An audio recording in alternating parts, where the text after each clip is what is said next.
kelanjutannya ini tergantung 2024 ini siapa yang menang. Ini membuat sangat banyak yang berkepentingan untuk menjaga Anies begitu, Profesor Cipta. Ini analisa Profesor Cipta seperti apa nih? Ya, ini saya masuk, saya duduk setengah jam di sini, saya sudah merasakan nuansanya. Ini nuansa Anies semua di sini. Atau tulisan Anies ya. Sebelahnya Pak Profesor Cipta, Mbak Dimas belum ngomong. Saya ahli komunikasi, ya profesor komunikasi, saya tahu. Tetapi waktu Barahma kontak saya, Pak Cipta jadi langsung ya, topiknya apa?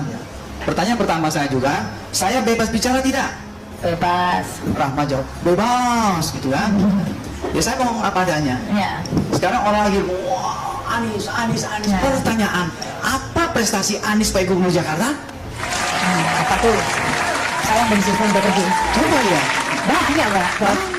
Banjir semalam orang pada maki-maki semuanya. Semalam, baru semalam. Saya juga kena semua kemarin. Parkirnya di dalam taman. Itu pernah Pak komentar, Pak tamannya banjir. Bukan banjir, itu memang parkir air. Jadi kalau di taman diparkirin air bukan? Mana? Lihat itu apa? Yang hitam apa tuh udara apa namanya? Polusi. Salah satu kota paling kotor di dunia polusi di Jakarta. Yang waras tidak boleh mengalah terhadap mereka para pencoleng-pencoleng agama yang menjadikan agama sebagai alat politik.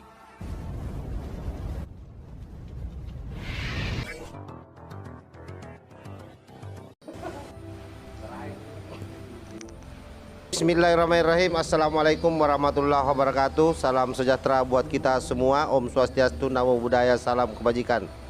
Sahabat-sahabat Tol Langit 9 yang saya hormati dimanapun juga berada, malam hari ini saya akan mengomentari video yang beredar di publik terkait soal pencapresan Anies Baswedan yang ternyata kemudian sebelumnya di mana seorang profesor ilmu komunikasi yaitu Prof. Cipta Lesmana mengkritisi habis-habisan Anies Baswedan dalam satu talkshow bersama dengan Ibu Rahma Sarita. Dalam video tersebut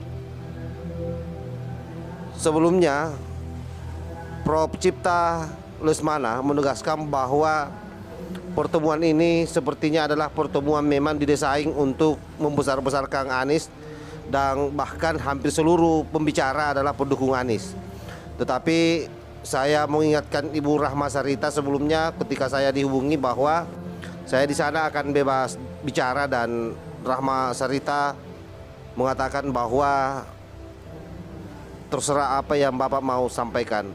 Oleh karena itu sangat tegas yang disampaikan Pak Prof. Cipta Lesmana bahwa sosok Anies ini adalah tokoh yang kebelet menjadi calon presiden tetapi hampir tidak memiliki prestasi selama menjadi gubernur di DKI Jakarta.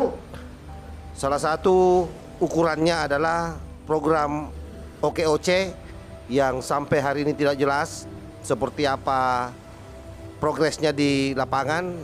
Yang kedua adalah rumah DP 0 yang bagi masyarakat Jakarta itu hanya mimpi belaka, hanya menjadi iming-iming pada saat Anies Baswedan menjadi kandidat gubernur tahun 2017 yang lalu. Selain itu, Prof. Cipta Lesmana juga memberi penegasan yang saya kira kalau Anies mendengarnya ini cukup memalukan, bahwa ternyata DKI Jakarta adalah merupakan salah satu provinsi yang paling tinggi kemacetannya di seluruh dunia.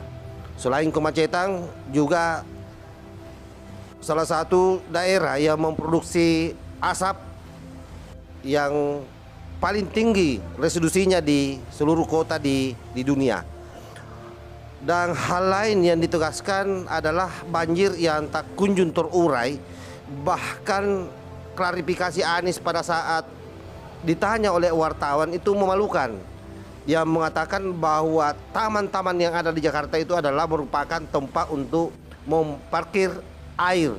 Jadi kalau selama ini kita dengar bahwa hanya kendaraan yang diparkir, tapi bagi Anies ternyata air hujan juga, genangan air itu ternyata sengaja diparkir di taman-taman.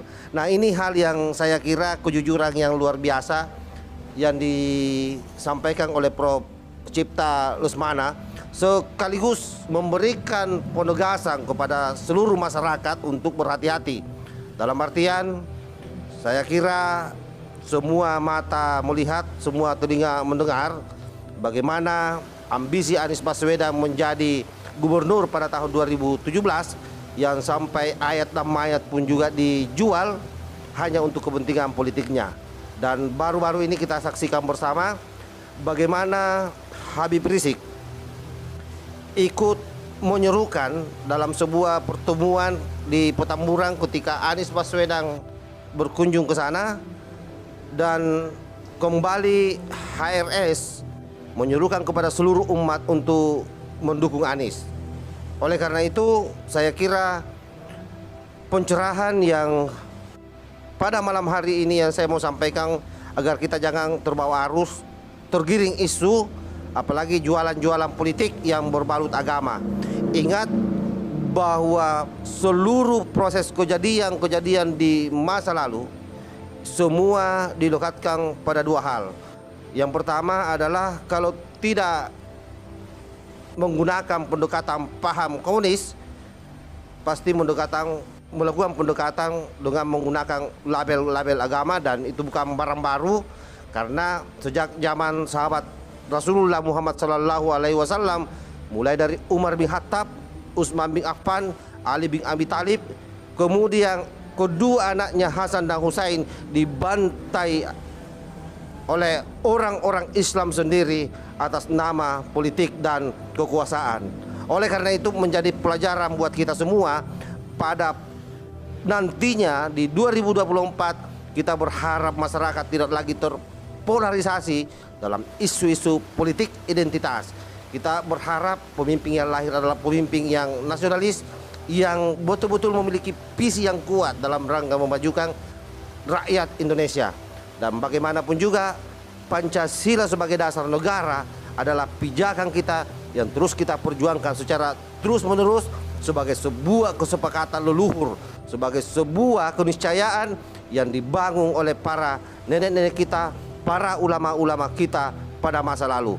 Saya kira itu yang saya sampaikan. Siapapun juga presidennya, saya secara pribadi tidak mau tahu. Yang paling penting adalah dia adalah nasionalis, dia peduli terhadap bangsa dan rakyat Indonesia. Wallahul muwaffiq ila aqwamit thoriq. Wassalamualaikum warahmatullahi wabarakatuh.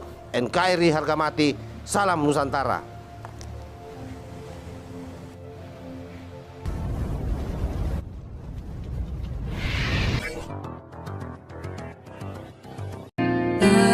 Tanahku yang ku cintai,